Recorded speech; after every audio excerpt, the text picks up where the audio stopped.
What's going on, dudes and dudettes? So yeah, we did find out earlier today with a Lincoln Riley interview that Caleb Williams will not be playing in the Holiday Bowl game for USC.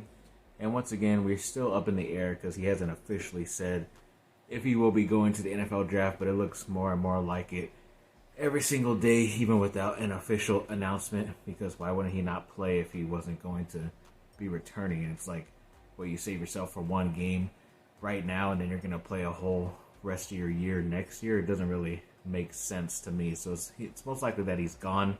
Either way, good luck to him. But once again, I'll update when there is an official word at some point about him. And then I did forget to mention in the last video earlier yesterday that they did offer a 3-star linebacker in the class of 24 in Jaden Walker. I believe he is committed to Michigan State as of right now, but they just hired a new coach, and who knows if he really still wants that player or if that player still wants to play for that coach. And it looked like he was pretty excited that USC did offer him pretty recently. So maybe they get one of these highly talented linebackers from the middle of the country in the Big Ten area. You never know, but we'll just have to wait and see. Then USC did make a couple more transfer portal offers as of today on Monday. Once the portal did open officially, they did send out an offer to Kansas State cornerback Will Lee. And there was a lot of talk about Purdue wide receiver Deion Burks, but I don't know if there was an official offer yet or not.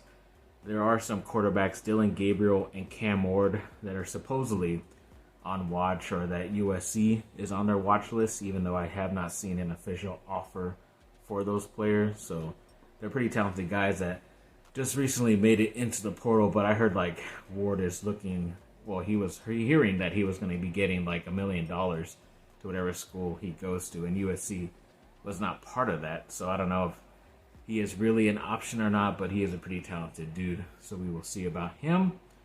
And then they did get a Vanderbilt edge player in Nate Clifton that they did offer. And then Bucknell defensive back Ethan Robinson, they offered him. And then we did hear that a player on their team right now, defensive lineman Dejon Benton, did enter the transfer portal like an hour before I'm filming this right now. So yeah, he is a senior and he's looking to start somewhere else. He did get some playing time and some starting games here and there, but I guess it just wasn't enough, and maybe he just doesn't feel like he's the right fit for the new defensive coordinator. So we'll see how this shapes out, but yes, it's just the beginning, and I forget how long exactly the portal is open for. It might be for a week or two, most likely a week, but yes, a lot of moving parts. There's like almost like 1,500 kids and players that went into the portal already, which is pretty amazing for just the first day. So we'll see what happens the rest of the week. And one of their 3-star 2024 defensive line players that was committed to their team, I don't know if he still is or not, David Pale. He recently is projected or predicted to go to the University of Michigan and play there now.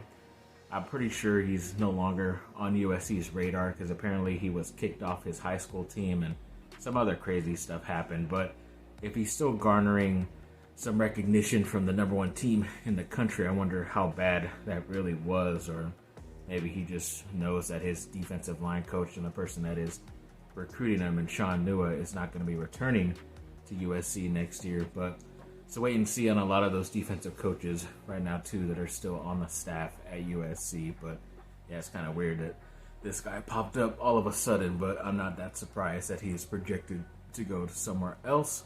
And then the women's basketball team is still ranked the number 6 team in the nation in the AP poll, so that's pretty cool. It's obviously well-deserved. They're balling, as they say right now. I believe Juju Watkins, the star freshman player, got both the Pac-12 Player of the Week and the Freshman of the Week on the women's side, which I believe I want to say the record was, it's the first time a freshman has done it, but it's like the 4th time in USC's history that they've done it. So I don't really understand the record really, if there was 3 other people that had did the record before. So I'm pretty sure I have something wrong there, or maybe she was the quickest to do it. I don't know. But either way, she's looking like one of those Player of the Year candidates, as I mentioned in the last video as well.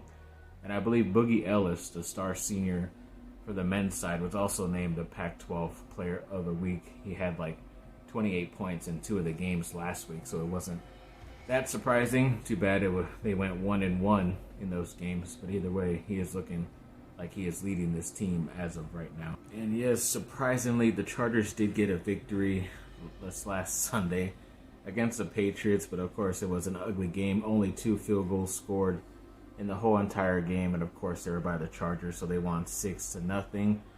Defense did step up. It was I think like a 5-sack game. Khalil Mack, their star defensive player of the year candidate, did have 2 sacks as well.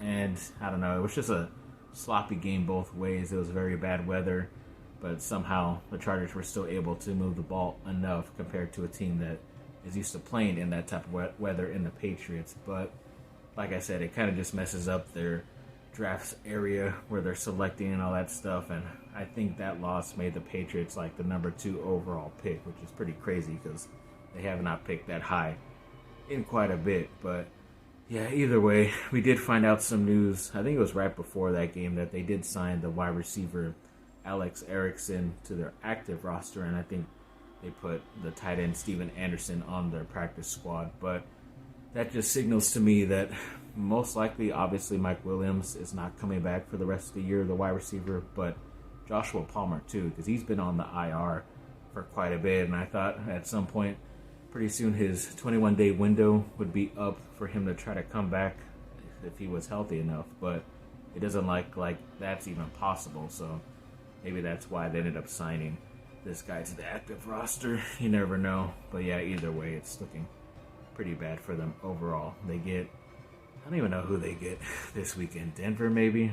I don't know, I could be wrong, but we'll have to wait and see, I guess. And then, yes, Duke football did get one of the bowl games as well, the Birmingham Bowl, I believe it's called, against Troy. So that should be pretty interesting. Troy is obviously not that great of a team, but Duke is losing a lot of their players right now to the portal, and even their star quarterback as well. I believe even Riley Leonard have rumored to be visiting Notre Dame within the next couple of days. So that's obviously tough news because, like I said, that would be the one place I would not prefer him not to go.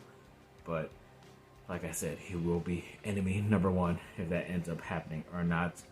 And then one of Duke's star defensive line players, I think he was a defensive tackle, Jamian.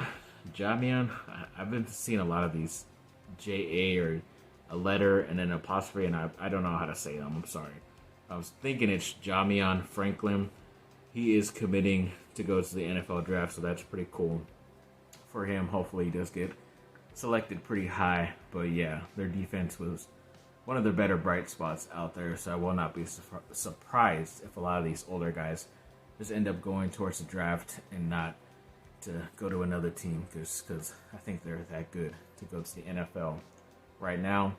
And then sadly on Saturday, pretty early on Saturday, Duke lost their second straight game against an ACC opponent in Georgia Tech. It was on the road at Georgia Tech. That's still not an excuse, but they did give up quite a bit of threes pretty early and try to come back in that game. And I believe their star sophomore Tyrese Proctor from Australia was hurt pretty early, his ankle, and never returned, and he was seen on crutches after the game, so we don't know how severe those x-rays were, how that injury was, but hoping for the best for him. But even Coach Shire did say that there's probably going to be some changes going on. I believe there should have been in the first place. I know they've been starting Jared McCain, the freshman, but I think they should have been starting Caleb Foster for the most part, which I think they will now, especially if Proctor does miss some time. But I also kind of like the idea of Jalen Blake's over McCain as well, along with Foster in the starting spot,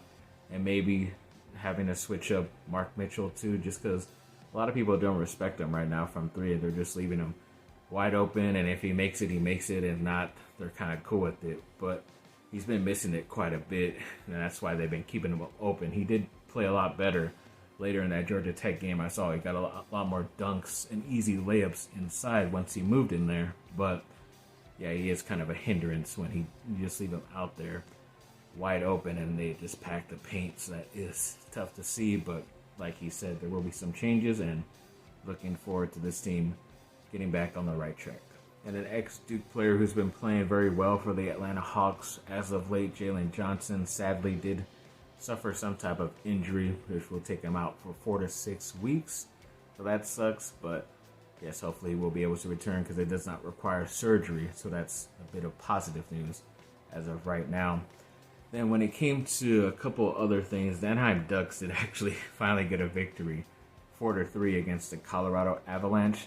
And their goalie, John Gibson, did make some history because I believe he's now the most games by a goalie in Ducks history at 448. So that's pretty cool for him. Obviously, he's been around forever, not the greatest, but when he does play well, they usually do end up winning. So that's at least a positive for them. And then, yes, the Lakers did get a victory against the Houston Rockets at home the other day. I believe it was 107-97. And then it was actually Anthony Davis had 27 points, 14 rebounds, and 5 blocks as well. So he did step up quite a bit, and there's some controversy between the Houston coach and LeBron, but I guess it was pretty much nothing. But yes, the Lakers were able to get this win pretty easily and have their bench in towards the end of the game, which was nice to give LeBron and AD some rest. But I did do a mock trade because I've been hearing a lot of people not talk about the Utah Jazz player Lauri Markkanen, who I've always liked even when he was with the Chicago Bulls, but sadly once he got traded, he did get traded to the Jazz, and then I was kind of hoping he would end up with the Lakers at some point, but as of right now, it looks like he only has like a couple years left on his deal at like $17 million apiece, so it's still pretty easily for the Lakers to afford him. If they wanted to trade for him right now, you would just have to give up a future first-round pick, in my opinion, and that just kind of gets muddy because you just don't know when you can exactly get the pick, because if the Pelicans take the pick in 2024, then you can't trade until 2026, apparently, but then if they don't do it, then can you trade this pick? I don't know. You can always trade it on draft night, but I don't know if you could put that in before, like when you make the trade months before. I don't know if you could put that in writing. You would just have to make, a behind-the-scenes deal, which I would assume is illegal. But, I don't know. The weirder things have happened in the NBA. But in this trade, obviously the Lakers get Lauri Markkanen from Utah, and Utah get Rui Hachimura, Maxwell Lewis, the 2024 second-round pick, if the Lakers can't do it this year, and then, say, the 2026 first-round pick. So that could be a pretty good bargain for them. They get a young player, and then Rui Hachimura, who's kind of ascending right now, but he has been injured for the Lakers, and I just think if you swap him with Markkanen, then the Lakers will be a bit more dynamic, and Markkanen is taller than Hachimura as well, so I like that aspect on the floor. So we'll see what happens once the trade deadline comes, because I know middle of December is when some players can get traded, but it's usually the January 15th, around that area, where pretty much all players can get traded, so we'll see what happens then. Yes, obviously it was the end of the Pac-12 officially once Washington did beat Oregon on Friday, I believe it was, and the Final Four was set pretty much after this Saturday's game. So the first number 1 team was Michigan, and they will be playing against Alabama, and then Washington will play against Texas, which I think will be probably the better game, but lots of good matchups. Florida State should have been in there because of their record, and they won their championship, but they did lose their star quarterback, so I'm assuming that's why they were left out, which sucks. But either way, Final Four, I would say probably Alabama beats Michigan, and then Washington beats Texas, because I still don't like Texas. And then Alabama, Washington, I don't know, it's kind of a coin flip, but I'll go with the better offense in Washington, so we'll see what ends up happening towards the end of the season coming up pretty soon. And then the boys dropped their Season 4 teaser trailer earlier, like a couple days ago, and it just looks as awesome as most of those other shows, and even better than what Gen V was, their spin-off series. So definitely looking forward to this. If you're interested in that type of content, definitely go check out that teaser trailer. And I want to give a shout out to some of the stats recently. Apparently this last month was one of the best viewed months on my channel on YouTube. It's pretty crazy. I believe the numbers were 25 videos and 40 shorts, and then it was a record number of views, 62.1 thousand views, which is crazy, and 88% of the people watched recently uploaded content, which was part of those 25 videos and shorts, which obviously I'm very grateful for. It's pretty awesome. Even that one short recently I did about D'Anton Lynn getting hired was up to like 420 or something like that, pretty high, so that's pretty cool. So thanks again. Thank you for watching. Have a great rest of your day. Let me know what you think down in the comments. And fight on. Good luck, everybody.